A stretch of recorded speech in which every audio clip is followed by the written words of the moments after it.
오늘 말씀은 에스라서의 마지막 종결 부분으로 이방 여인을 아내로 취한 자들을 조사해서 이방인 아내 공동체에서 내보낸 명단을 기록하고 있습니다.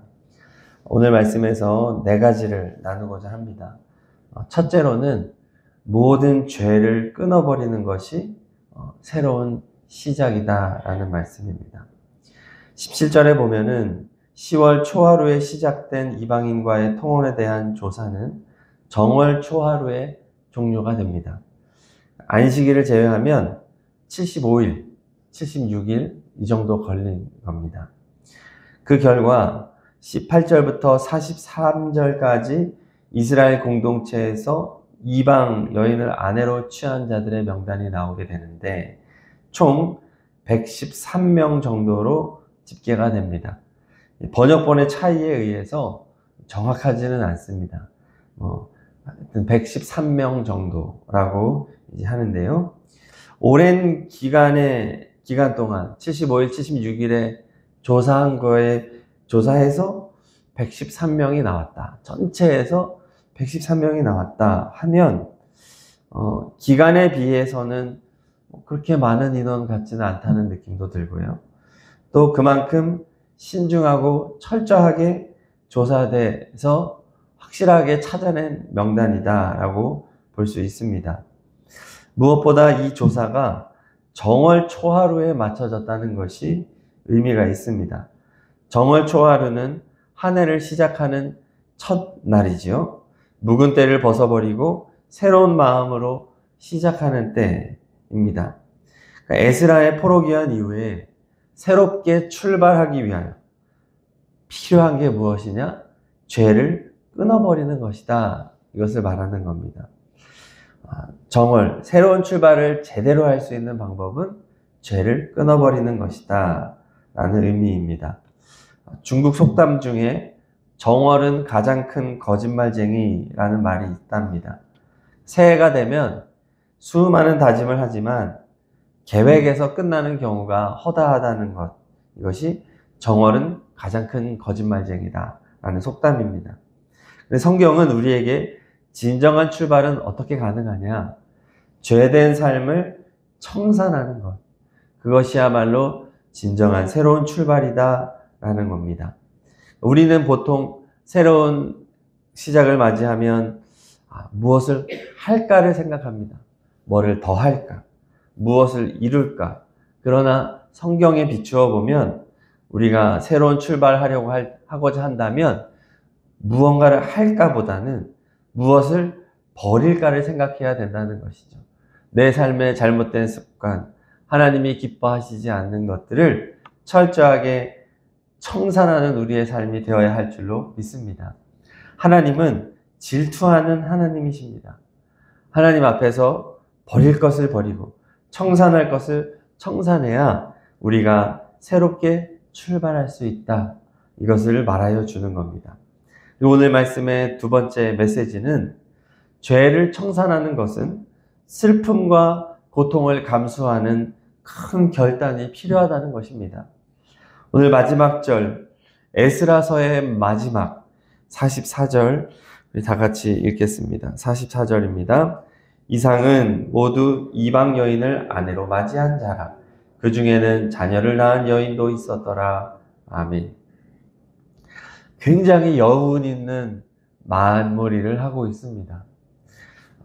포로에서 귀환하고 성전을 재건하고 2차 귀환하고 어떻게 보면 아주 긍정적으로 이렇게 희망과 소망을 담아서 진행이 되어 온 에스라서의 마지막은 굉장히 여운을 주면서 내보낸 이방 여인, 결혼을 해서 내보낸 사람들 중에는 자녀를 낳은 여인도 있었더라. 이것은 이미 아내가 된 사람뿐만 아니라 아내를 삼은 것뿐만 아니라 그 사이에서 자식도 태어난 경우들이 있었다는 것이죠. 그들을 내보내야 한다는 겁니다. 내쫓아야 된다. 생이별을 해야 된다는 거예요. 비인륜적인 행동입니다. 이렇게 이별을 하면 대부분은 죽을 때까지 다시 못 만날 겁니다. 이것이 이스라엘 공동체에 얼마나 큰 슬픔과 고통이 되겠습니까? 저도 상상을 해보았습니다. 아내와 자식을 내보낸다. 이거는 정말 차라리 죽으면 죽었지 이건 못할 일이라는 생각이 들었습니다. 그런데 오늘 말씀은요, 해야 된다는 겁니다. 마치 암세포를 제거하기 위해서, 전체 백성 중에서 113명 3커플이잖아요. 그럼 이 정도면은 잘 모아놓고 집중 교육을 시키면 되잖아요. 믿을 거야, 안 믿을 거야? 제대로 믿을 거야, 안 믿을 거야? 해서 하여튼 제대로 하나님을 믿게 만들고 집중 교육 시켜가지고 기도하고 말씀 암송시키고 철저하게 해서, 아니면 필요하면 한 지역에 몰아다 놓고 아주 해서 어떻게든 같이 살아야 되는 거 아닌가 싶겠지만, 하나님은 오늘 말씀에서 암세포를 제거하듯이 해야 된다는 겁니다. 그래서 수술용 칼로 배를 절개하는 것은 이게 사실상 이게 얼마나 위험합니까? 그렇지만 수술용 칼은 살리는 고통인 줄로 믿습니다. 우리의 개인과 공동체를 죽음으로 몰아가는 죄를 제거하기 위해서 고통을 각오하고 단호한 결단을 해야 된다는 것입니다. 죄를 청산하는 것은 쉽지 않은 것입니다. 성경도 쉽다고 말하지 않습니다. 그러나 각오해야 된다. 버려야 된다. 그래야 새로 출발할 수 있다는 것을 말해주고 있습니다. 자, 세 번째 오늘 말씀이 주는 메시지는 하나님의 말씀을 최우선순위에 둘 때만 죄를 버릴 수 있다는 겁니다. 어떻게 아내를 내보내고 혈육의 정을, 자식을 끊어버릴 수 있습니까? 우리 힘으로는 할 수 없습니다. 그런데 이스라엘 공동체가 이 일을 할 수 있었던 이유, 어려운 결단을 결국에는 해낸 이유는 무엇이냐? 하나님의 말씀을 최우선에 두었기 때문입니다.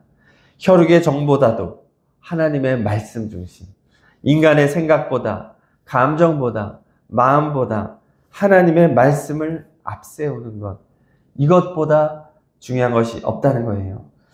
그렇습니다. 날마다 말씀을 기준 삼아 살아가는 것만이 죄를 깨닫고 죄를 멀리할 수 있는 힘이 되는 줄로 믿습니다. 에스라가 어떻게 이렇게 공동체 가운데 이러한 악을 끊어버리는 것을 할 수 있었습니까? 그는 말씀에 능통한 자였기 때문입니다. 말씀의 사람이었기 때문입니다. 작은 것도 말씀에서 벗어나는 것에 대해서는 아주 격렬하게 반응하는 사람이었습니다. 마치 죄를 돋보기로 보는 것처럼, 현미경으로 죄를 보는 것처럼 민감한 사람이었습니다. 그랬기 때문에 이방인과 통혼하는 것이 아무것도 아니라고 생각했던 당시의 문화 속에서 에스라는 아니다라고 말할 수 있었던 것입니다. 겉옷과 속옷을 찢고 머리털을 잡아뜯고 수염을 잡아뜯으면서 비통해하고, 이것은 심각한 문제입니다. 말씀을 벗어나는 것은 절대로 안 됩니다. 이렇게 반응할 수 있었던 것이죠. 말씀이 살아있을 때 이 말씀이 우리를 죄로부터 멀어지게 만드는 강력한 힘이 되어줄 줄로 믿습니다. 결국 오늘 말씀에 등장하는 이 113명의 사람들의 명단은 매우 부끄러운 죄를 지은 사람들의 명단이기도 하지만, 동시에 하나님의 말씀을 최우선에 놓고 단호하게 죄를 끊어버린 사람들의 명단이기도 한 것입니다. 그 어려운 결단을 한 사람들, 공동체를 위하여, 하나님의 말씀의 공동체를 위하여, 성전의 회복을 위하여서 어려운 결단을 한 사람들의 명단이다라는 겁니다. 피눈물을 흘리며 가슴을 치지만, 눈물을 흘리지만 사명을 향하여 나아갔던 사람들, 그 명단이라는 것이죠.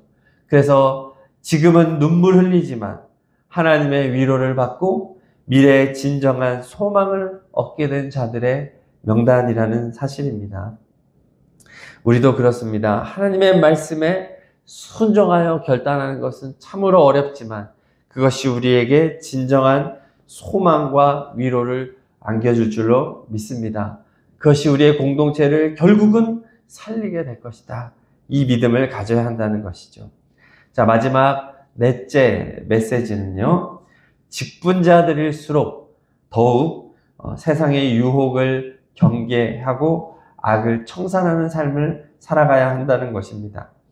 오늘 말씀에서 명단이 쫙 나오는데 명단의 시작이 무엇이냐? 18절에 보니까 제사장의 무리 중에 이방 여인을 아내로 맞이한 자는 이렇게 시작을 합니다. 제사장 중에서 이방 여인을 아내로 맞이한 자들이 있었고 이들의 책임이 크다는 것입니다. 23절부터는 레위 사람 중에서는 으로 시작을 하죠. 이 123명 중에서 무려 27명이 제사장과 레위인입니다. 전체 25%에 달하는 굉장히 많은 수치입니다.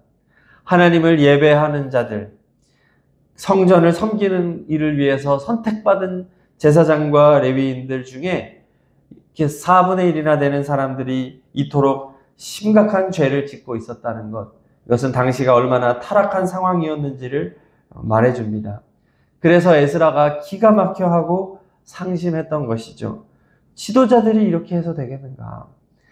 그렇습니다. 교회든 가정이든 어디서나 사탄은 지도자들을 집중 공격합니다. 성도 하나를 유혹하여 넘어뜨리는 것보다 훨씬 더 큰 효과를 가지고 있기 때문입니다. 그러므로 우리는 교회와 가정과 일터의 지도자들을 위해서 기도해야 하겠습니다. 그리고 내게 직분이 맡겨졌다면 큰 책임이 있음을 알고 늘 깨어 기도하고 죄를 청산하는 삶을 살아가야 하겠습니다.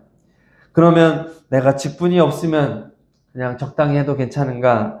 아니죠. 우리 모두는 하나님께 부름받은 거룩한 왕 같은 제사장인 줄로 믿습니다. 우리는 세상 모든 사람들 중에 하나님의 선한 사업, 거룩한 사명을 위해 선택받은 거룩한 직분자입니다. 우리가 그것을 기억하고 우리의 진정한 사명은 교회 안에만 있는 것이 아니라 오히려 교회 밖에 있음을 알고 세상 사람들에게 하나님의 사랑을 보여주고 증거할 수 있는 참된 증인된 사명이 우리에게 있음을 기억하면서 단호하게 죄를 끊어버리는 우리가 되기를 소망합니다. 말씀을 정리합니다. 모든 죄를 끊어버리는 것이 새로운 출발입니다. 그리고 죄를 청산하는 것은 슬픔과 고통을 감수하는 결단이 있어야 합니다. 그런데 이 결단은 인간적인 노력으로 되는 것이 아니라 하나님의 말씀을 최우선에 두었을 때 그때 우리는 죄를 버릴 수가 있습니다. 또한 직분자들일수록 그리고 우리 모두가 왕 같은 제사장임을 알고 더욱 철저하게 세상의 유혹을 경계하고 악을 버리는 삶을 살아가야 하겠습니다.